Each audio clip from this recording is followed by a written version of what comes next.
We've been developing Geopowers for around 3 years now, and most of you guys probably already know what they are. But Joel and I have been working really hard in the background for those 3 years, developing a vision for what we want the world to look like and how we want Geopowers as a franchise to evolve. So we're going to start a brand new series where every 2 weeks, we're going to have a really long kind of interview podcast session like this to explain to you our vision for what Geopowers is going to be. I'll let Joel introduce himself. He's our game designer and illustrator and kind of our creative expert. Yeah, that's me. I'm Joel. I don't really appear on camera very often. I'm kind of behind the scenes working on things. That's going to change. Yeah. Starting now. But yeah, I develop all the characters for Geopals, focus on the game and the story building and lore. I think we've got a really exciting episode for you today because we've had Pandarts develop some awesome animations and illustrations. Shout out to him. He's actually incredible. Yeah. That we'll be able to use to convey our vision for what we want things to look like in the Geopal world, and you'll get a real good sense for the way we're thinking of this in our head. So let's get straight into it. One of the first things we did as part of Geopals is we developed a world map. Yeah. I highlighted all the different regions and it gave a bit of a sense for what we wanted the world to look like. Sure. So to help the viewers visualize this a little bit, if you were looking down from a spaceship into the Geoverse, what would you see? What are the landscapes like? How similar is it to the human world? Sure. What is the architecture like? Give them a bit of a feel for that. Sure.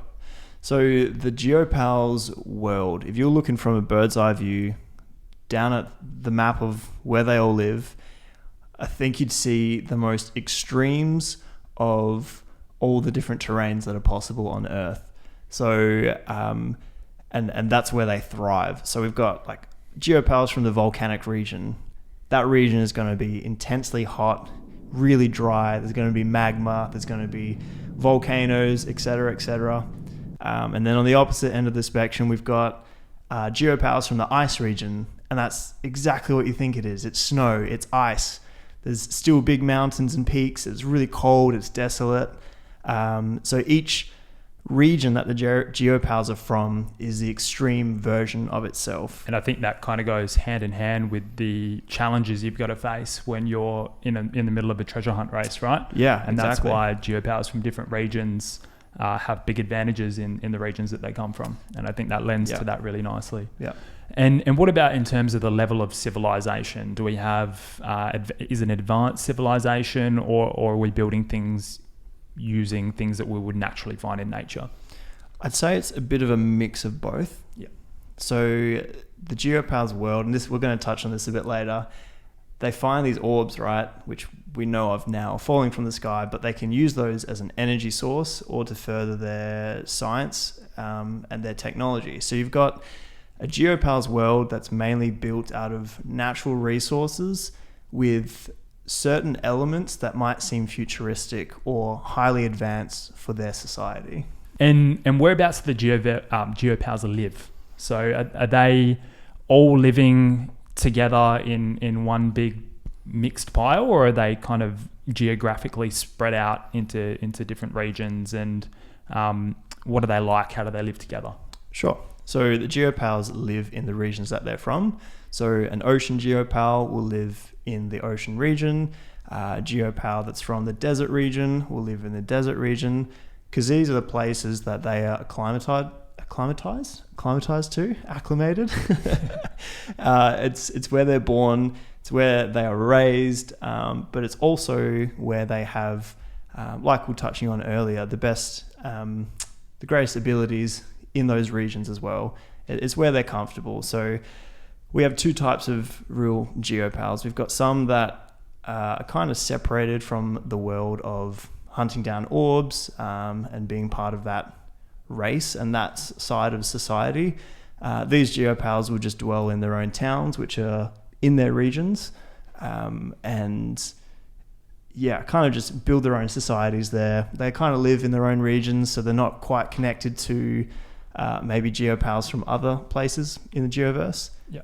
And then we've got the others that are intensely into finding these orbs, and they might live closer to the the city, which we'll talk about shortly. Yeah. And do you see there's a bit of blending in the regions that kind of go together? So I'll give you a good example of this, right? So if you had an ocean geopal that isn't necessarily weak in the forest, could there maybe be some rivers that flow through the forest that still have some ocean geopals kind of going through there? Or how do you see that? Yeah, so there's definitely an element of synergy between the regions.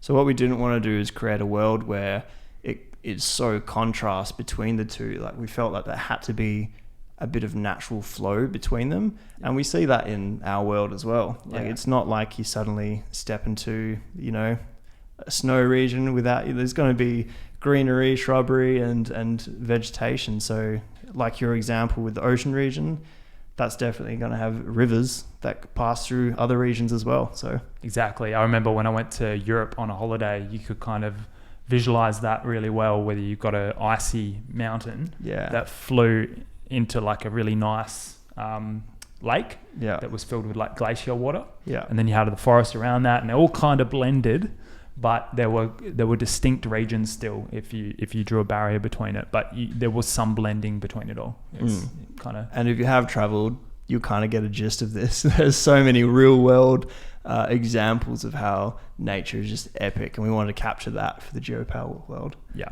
Now, without giving away too much, there's a lot of ancient lore that sits behind Geopals that we're not going to get into because it comes later in the reveal for the storyline. But to what extent is there some culture in the modern society? So we're not looking at the ancient history anymore. We're in the current phase. To what extent do you see ancient artifacts and things blended in with the different regions in the current world that maybe mean something to the Geopals in the current world? Sure. So if we kind of break the Geopals lore down, you've got the ancient history, which is the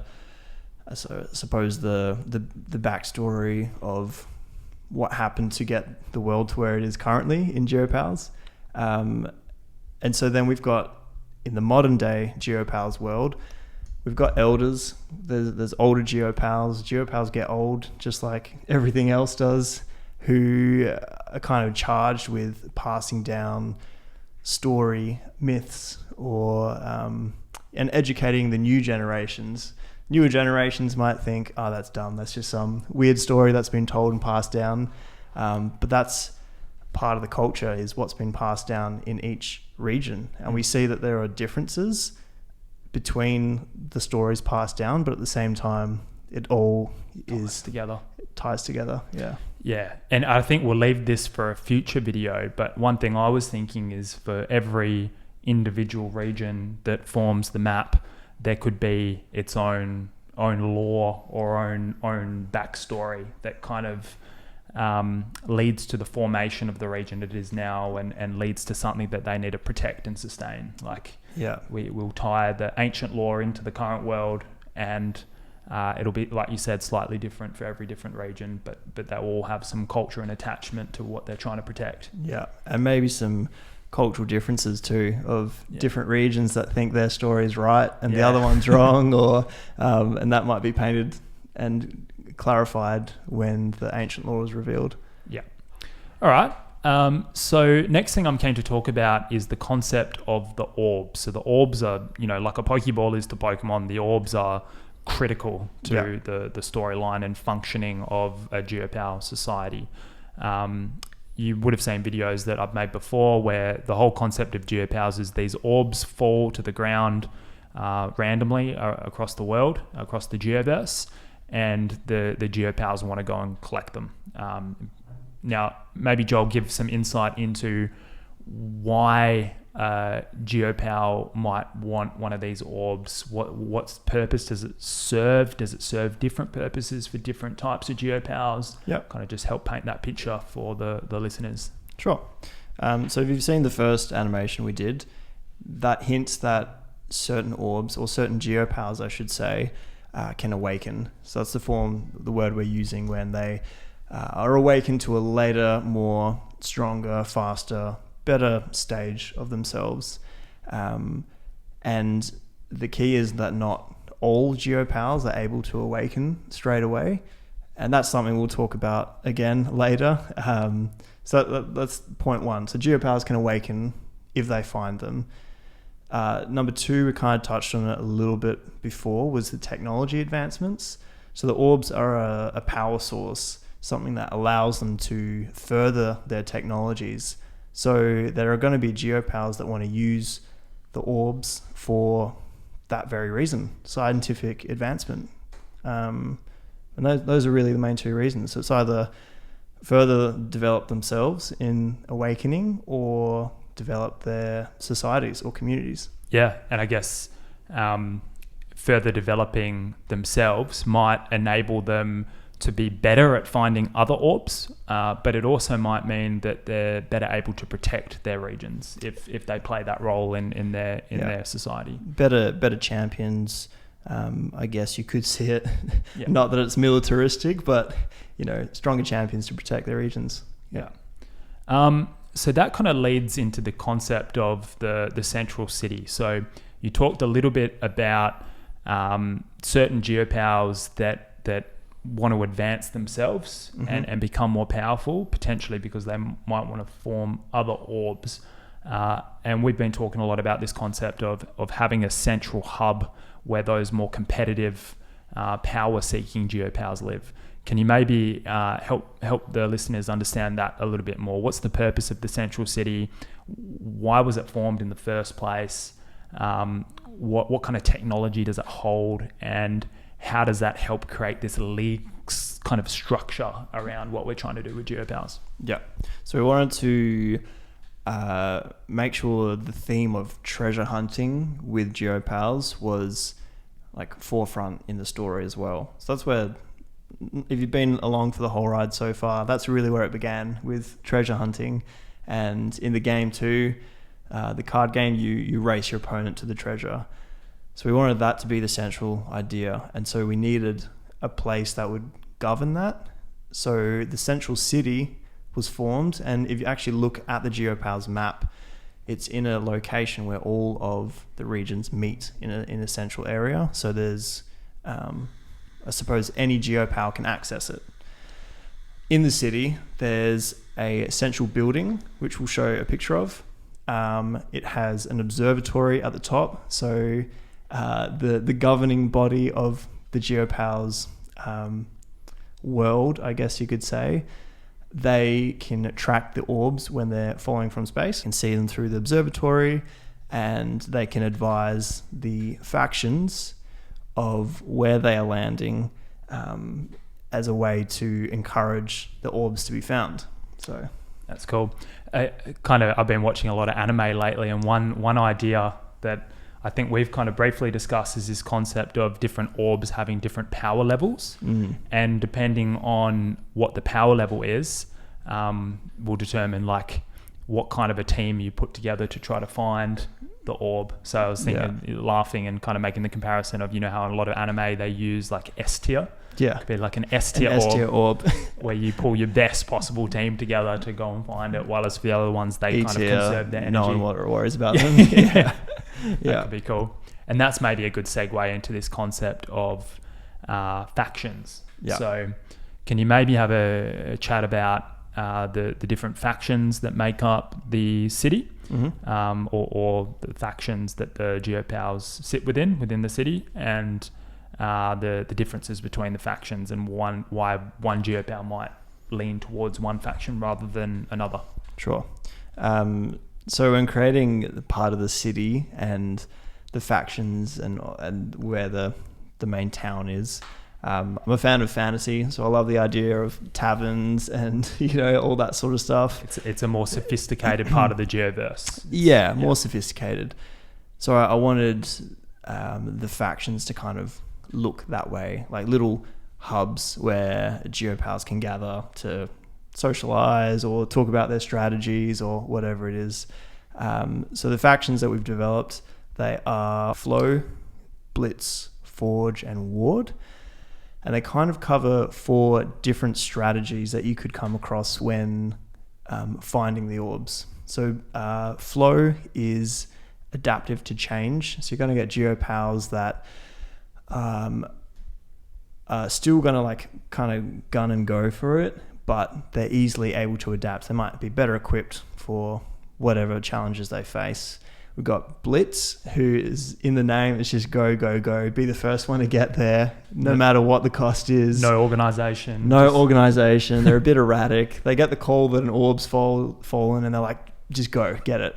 Then we've got Forge. They're a bit more calculated, so they're more likely to be like, okay, where is the orb landed? We need this in terms of items. They're going to be readily engaged for anything that they come across. And then we've got the Ward team, who are quite defensive, so they're wary that the other team might be playing a little bit dirty, which I'd probably relate. Blitz would be that kind of team to win at all costs. Yeah. Ward are going to be defensive. They're going to be maybe less trusting of people not in their group.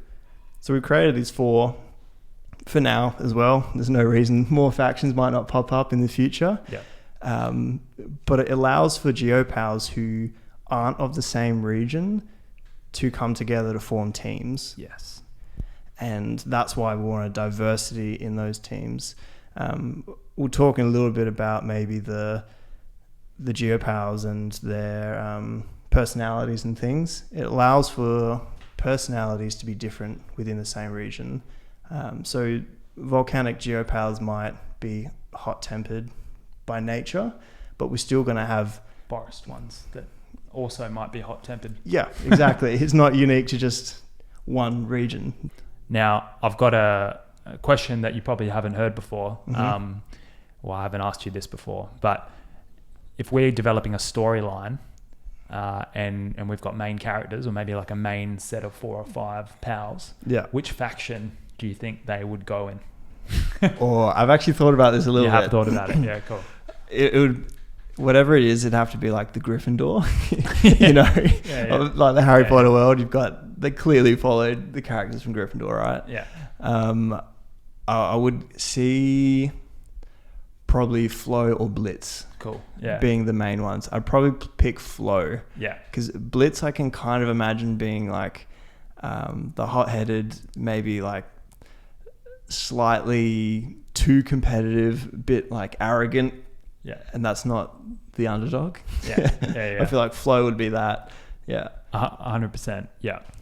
And I think the other thing that I was thinking, and I know I don't want to get too much into story development now, because that's kind of the next step once we've fleshed out the world. But I loved in solo leveling, the concept of an underdog. Yeah, the concept of some other world power yeah, impacting the underdog in a way that results in them being this, just like, you don't know how powerful they are, but they're clearly like breaking all expectations. Like, yeah. I feel like we need to somehow incorporate something like that in the storyline. Absolutely. So the next thing I want to talk about is the mechanics of all of this. Mm-hmm. So an orb has just fallen. Yeah. It's landed in a place that maybe someone in the wilderness or a geopal in the wilderness isn't going to find it. So they need to stand up the city centre. Yep. And the governing body flags that the orb has fallen. Yep. Let's talk to the audience about what happens next. Sure. So the governing body flags that the orb has fallen, entered the atmosphere, however the alert works, and then they notify the factions. The factions then, based on where it is said to be, will put an alert out, quickly put a team together, say, oh yeah, Team B, you're best equipped for this, and they'll pick a team based on what regions are going to have to be overcome to get to the orb. How many geopowers would be in a faction? Good question. I'm thinking like 30. I'm thinking it's like a Pokemon PC. It's like it has a limit. You reckon? I don't think it has to have a limit as such, but I think it's a lot. It's like you've got to have enough to be able to respond to kind of any sort of. I'd say there probably being different roles in a faction as well. Yeah. Some that are maybe more administrative. Yeah. And maybe less field work as well. Yeah. I'd say that there's no cap. Yep. But there's like maybe a couple of leaders or people. Maybe there's even like tryout days. Tryout days, yeah. Where factions then can like bid on new Geopals that are wanting to race. Yes, I like that. Yeah. And I don't want to go too far away from the original question, which was about how to kind of what the mechanics of these hunts are. But what I do want to just flag is because I was picturing like if you're playing a game of Pokemon, the fun thing is going to catch the Pokemon, right? If we were to develop a Geopal game, I think a fun concept, collectability concept, could be as someone in the city centre, you can go and explore the wilderness and earn the respect of the really powerful Geopals in the wilderness by beating them at their own game or helping them complete something for their society, and then recruit them into your faction. Yeah. So there could be tryouts for the ones that are just wanting to get in, but you could also go out and recruit. Prove yourself to recruit. Yeah. Prove yourself to recruit. Yeah. Or maybe that's the underdog. He's trying to make his own faction or something. Yeah, he's trying to start up. Fine then, I'll get the best guys on my team. So maybe if we go back to the original question. So the orb's fallen, the factions have been notified. There's maybe a more kind of leader Geopal that makes the call about who's going to be in the team. Yeah. How many Geopals in a team for a specific hunt? For a specific hunt, I'd probably keep it to similar in the card game, 3, maybe 4. Yep. Max, I'd say. Yep. And if we're looking at the lore side of things, I would say that any more than that would slow them down. Yep. That's what they've figured out to be the most efficient number. They reckon that with those 3 Geopals, they can get to it quickest. Cool. All right. So we've got a scenario here. Mm-hmm. We're going to use an animation to illustrate this. In this example, there's 3 Geopals in the team: Nilgi, Mystic Skippy, and Zippo. Nilgi's from the ocean region, so he jumps in the water and swims across really fast. Skippy's from the Mystic region, so it's neutral in the water, so he can swim across, but a little bit slower than Nilgi. But unfortunately, Zippo's from the volcanic region, so it can't go through the water at all. As Nilgi's racing ahead, he looks back and realizes that Zippo's stuck, so he swims all the way back to help him. Geopals have to work in teams so they can optimize their approach to navigating through the different regions to get to the treasure orb. And this is where items come in. Nilgi has an item called a raft that he blows up so that Zippo can jump in and he can drag him along to the other side. This means that Zippo can now cross the ocean, and this might be important because you never know. The next region might be volcanic and Zippo might be the one to help the other 2 through that region. In this particular case, it actually wasn't necessary because Skippy had already made it to the other side and had captured the orb for the team. But we just wanted to show you an example of how the Geopals can work together to get through the regions. In this animation, we've got Skippy, who is from the Mystic region. So Skippy, being from the Mystic region, is not good at thick forests and things in the ground. So shadow and forest, it can't move in shadow and forest. We've got Nilgi, who's fantastic at swimming. But it can't go through the volcanic region or the desert region because it dries up or overheats. And we've got Zippo. So Zippo is from the volcanic region, meaning it can't go through ocean. Can't swim, can't go through the ice. Too cold. Now, that's the team that they pulled together in this case. And there's 2 different terrains that they've got to get through. Mm-hmm. The first terrain they've got to get through is the forest region. And the second terrain they've got to get through is the ocean, or there's a water path that they've got to get through. And then the treasure or the orb is at the end.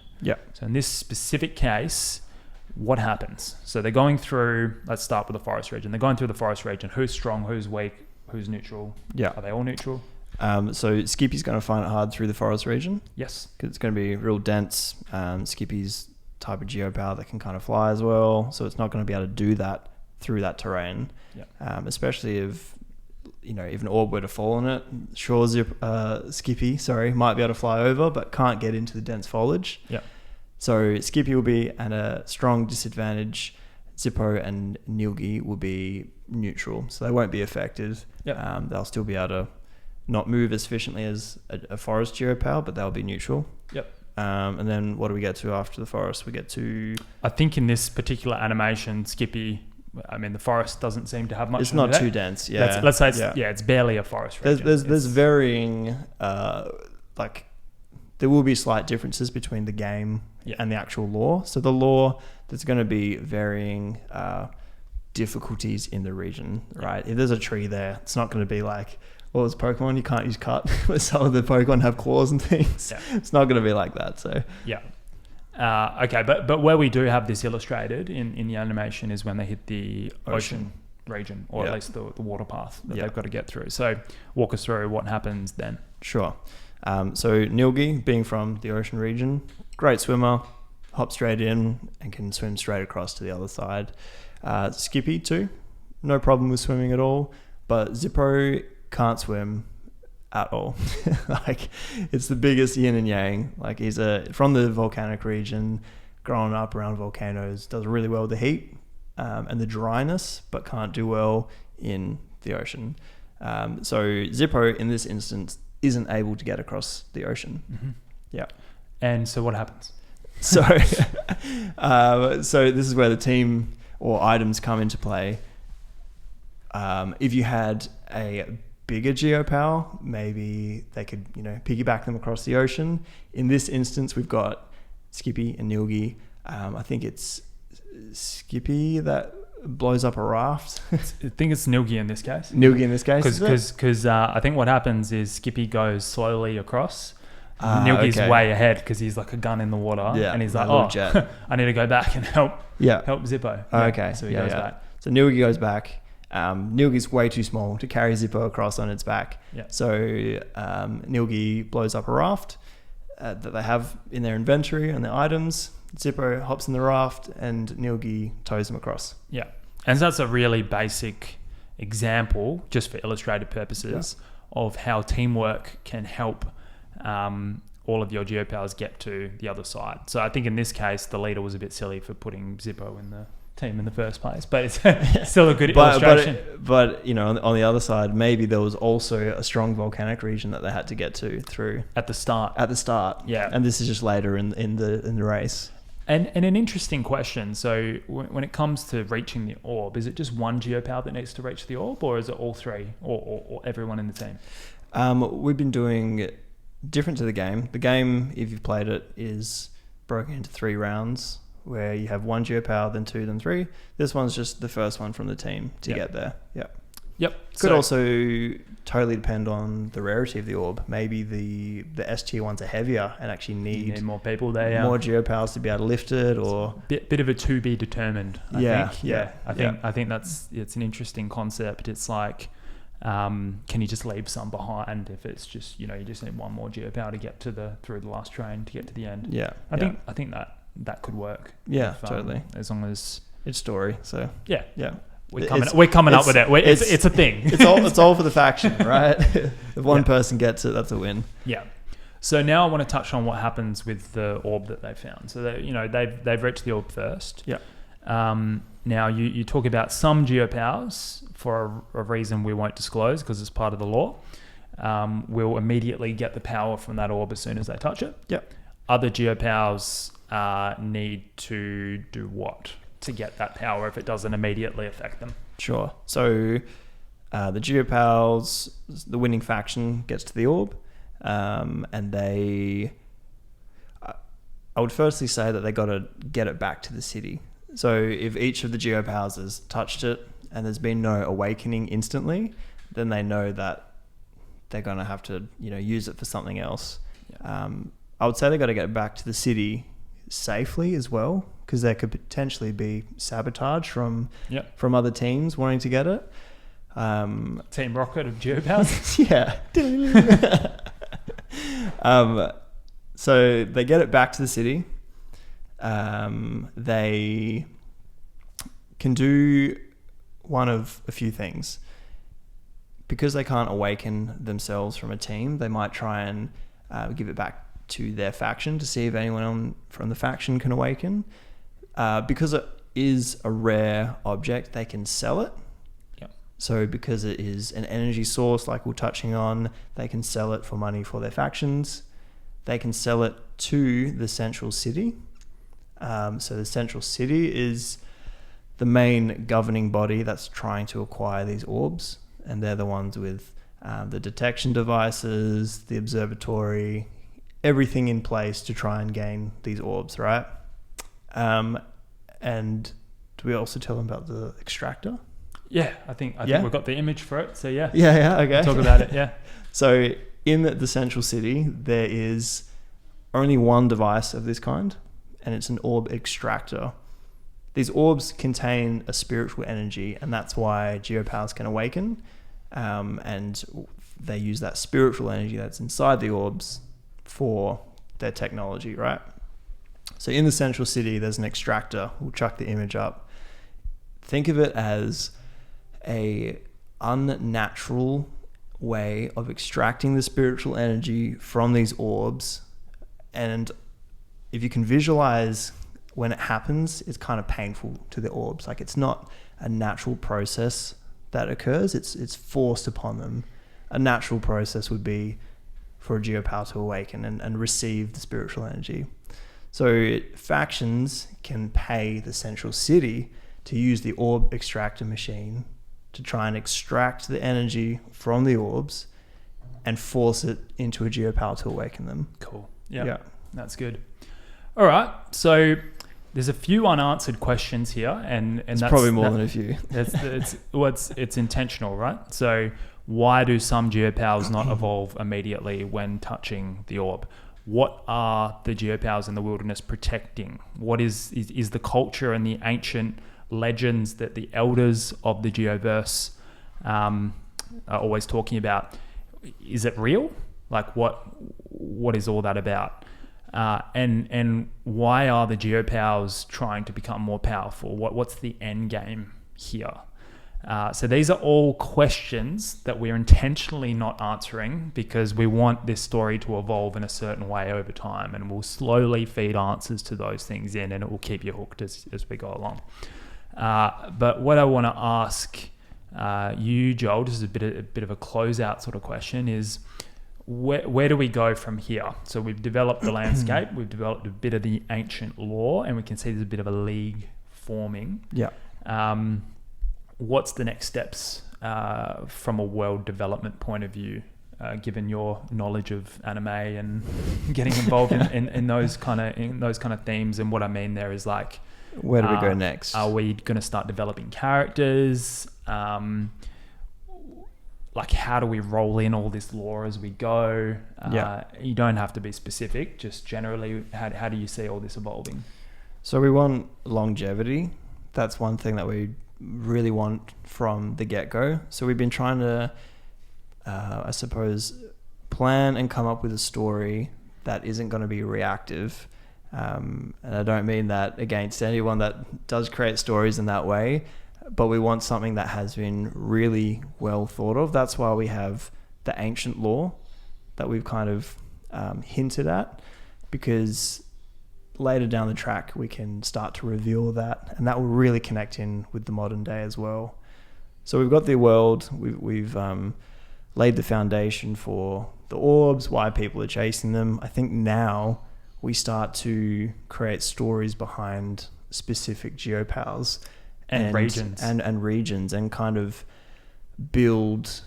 We've got the Geopals, but we need their characters now. We've got a surface level framework, and we need to build some depth amongst all the different pillars of that framework without revealing the ancient history. But yeah. So we're building personalities and all that kind of stuff. We're focusing on the now in the Geopals world. Yeah. And there will be hints to the ancient lore, but we're focusing on the now and developing it into the future of Geopals and in the story. I'd actually be keen to see if anyone has any favorite Geopals that they want to see as characters. Yeah. I mean, we've kind of got an idea of who we'd like to develop further and create a bit of a lore around them, but if there are any favorites that you like, then let us know and we'll see if we can include them for you. Yeah.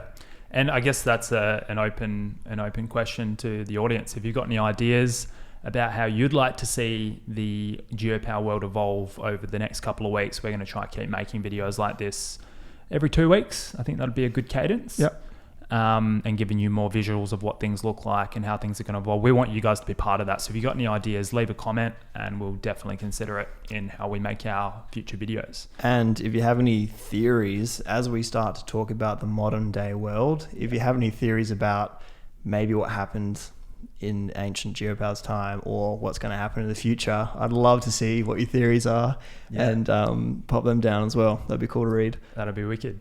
All right. Thanks very much, Joel. I think just to close out, one thing we're working on at the moment is developing a website that shows all the cards that we've made so far. We're also going to put a picture of the Geopal world up there, and hopefully as we start doing more of these videos, we'll be able to kind of include more detail about the different sections of the world, link in some of the videos that we're making, and use that as a one-stop shop for all the information we're developing around Geopals. So I'll leave a link to that website in the description. But yeah, thanks again, Joel. That's I think that went quite well. I've actually episode learned 1. Episode 1. Yeah. I think every kind of 2 weeks we'll try to get together and do more updates and have a more regular cadence with keeping you guys up to date with how Geopowers is evolving. We've got some really exciting stuff coming this year, I think. Yeah, it's going to be good. Adios. Ciao.